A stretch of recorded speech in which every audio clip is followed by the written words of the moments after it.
السلام علیکم اسٹوڈنٹس، آج کی ویڈیو میں ہم لیسن نمبر 22 جس کا عنوان ہے وقت، جس کو ڈپٹی نذیر احمد نے لکھا ہے، اس کا اگلا حصہ پڑھیں گے۔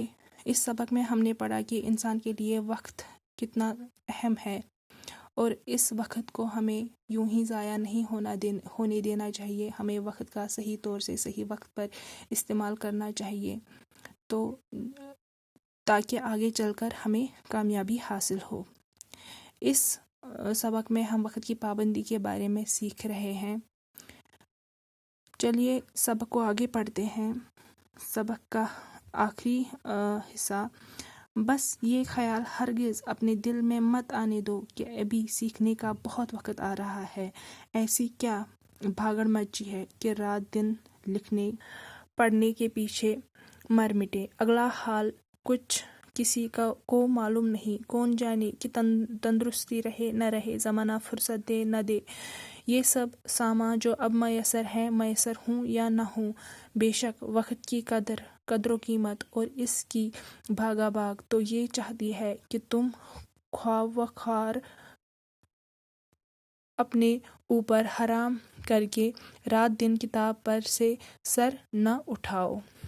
مصنف کہتا ہے کہ انسان جب چھوٹا ہوتا ہے تو یہ نہیں سوچنا چاہیے کہ اگر میں آج سے ہی پڑھوں، چلو کوئی بات نہیں ہے، آج نہیں پڑھ لیا تو کل پڑھ لوں گا، کل نہیں پڑھا تو پرسوں پڑھ لوں گا۔ آپ یہ سوچنے میں اپنا وقت ضائع مت کرو، بلکہ آج سے ہی وقت کا صحیح استعمال کرو، ٹائم پہ پڑھو لکھو، تاکہ کیونکہ پتہ نہیں ہوتا کہ کل کیا ہونے والا ہے، پتہ نہیں کل کو انسان میں وہ تندرستی رہے نہ رہے۔ آج آپ ٹھیک ہو، کل ٹھیک ہوں گے یا نہیں ہوں گے، آپ کو آج فرصت ہے، کل ہوگی یا نہیں ہوگی۔ تو اسی لیے انسان کو وقت کی قدر و قیمت ہونی چاہیے۔ اور انسان کو چاہیے، ایک شاگرد کو چاہیے، ایک طالب علم کو چاہیے کہ وہ اپنے اوپر ان خوابوں اور ان فضول باتوں میں اپنا دھیان نہ لگائے اور اچھے سے پڑھائی کرے دن رات۔ لیکن انسان کی طبیعت کو خدا نے تازگی پسند بنایا ہے۔ کیسا ہی کوئی دلچسپ شغل ہو، ایک عرصے کے بعد ضرور اس سے جی گھبرا اٹھتا ہے اور طبیعت اکتانے لگتی ہے، اور اگر طبیعت کو مجبور کر کے اس کام پر لگائے رہو تو وہ کام بھی اچھی طرح نہیں ہوتا اور حواس بھی کند ہو جاتے ہیں۔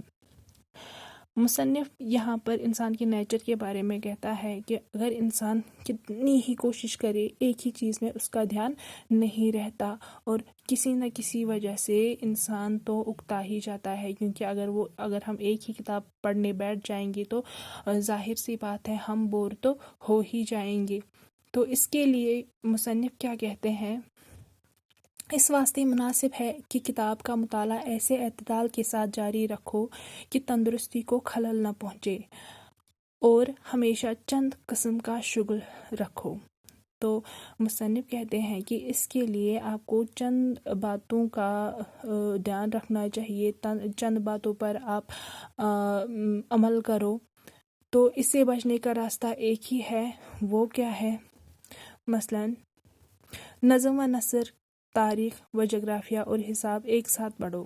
جب نثر سے طبیعت ملول ہوئی، نظم دیکھنے لگے، تھوڑی دیر تاریخ پڑھی، کچھ دیر جغرافیہ کی سیر کی، پھر حساب میں طبع آزمائی کی۔ ان سب سے گھبرائے تو کچھ لکھنے بیٹھ گئے۔ جب رات کو سونے لگو تو ضرور سوچو کہ آج ہم نے کون سی نئی بات حاصل کی۔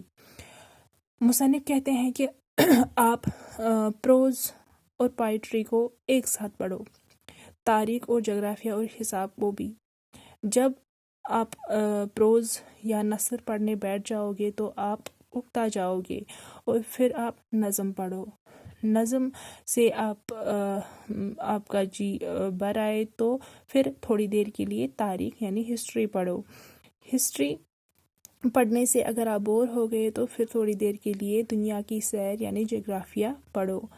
پھر حساب یعنی میتھمیٹکس میں آپ ٹرائی کرو، اور ان سے بھی اگر آپ کا جی گھبرائے تو آپ ایسا کرو، آپ کچھ لکھو۔ جب آپ رات کو سو جاؤ گے تو یہ ضرور سوچو کہ آج ہم نے کون سی نئی بات حاصل کی۔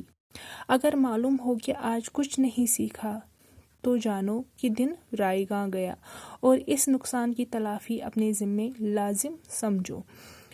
مصنف کہتا ہے کہ رات کو جب آپ سوتے ہو تو اس وقت یہ بات ضرور سوچ لینا کہ آج ہم نے کون سی نئی بات حاصل کی، اور اگر آپ کو یہ بات معلوم ہو جائے کہ آج آپ نے کوئی نیا کام، اچھا کام نہیں کیا ہے تو سمجھو کہ یہ دن تو گیا، یعنی اس کی تلافی کی ذمہ داری آپ اپنے سر لے لو، کیونکہ وقت کی بھرپائی نہیں ہو سکتی، یہ وقت پھر سے لوٹ کر نہیں آئے گا۔ کسی نے کیا خوب فرمایا ہے کہ جس کے 2 دن برابر ہوں، یعنی ایک شخص جیسا کل تھا آج بھی ویسا ہی رہے اور اپنی حالت دیروزہ میں ترقی نہ کرے تو وہ خسارے میں ہے۔ یعنی کسی نے ایک خوب بات کہی ہے کہ اگر کوئی انسان اس خوش فہمی میں رہتا ہے کہ آج اور کل کا دن دونوں ایک برابر ہے تو وہ ایک غلط فہمی میں ہے، کیونکہ اگر ہم سوچیں گے آج ہم ایسے ہیں، آج ہمارے پاس یہ بچپنا ہے، جوانی ہے، تو کل بھی ہم ایسے ہی ہوں گے، تو ہم ایک بہت بڑے خسارے میں ہیں۔ تو اسی لیے انسان کو چاہیے کہ وقت کا صحیح طور سے استعمال کرے۔ اسی کے ساتھ ہم نے اس مضمون کو کمپلیٹ کیا ہے، تو دیجیے اجازت، خدا حافظ۔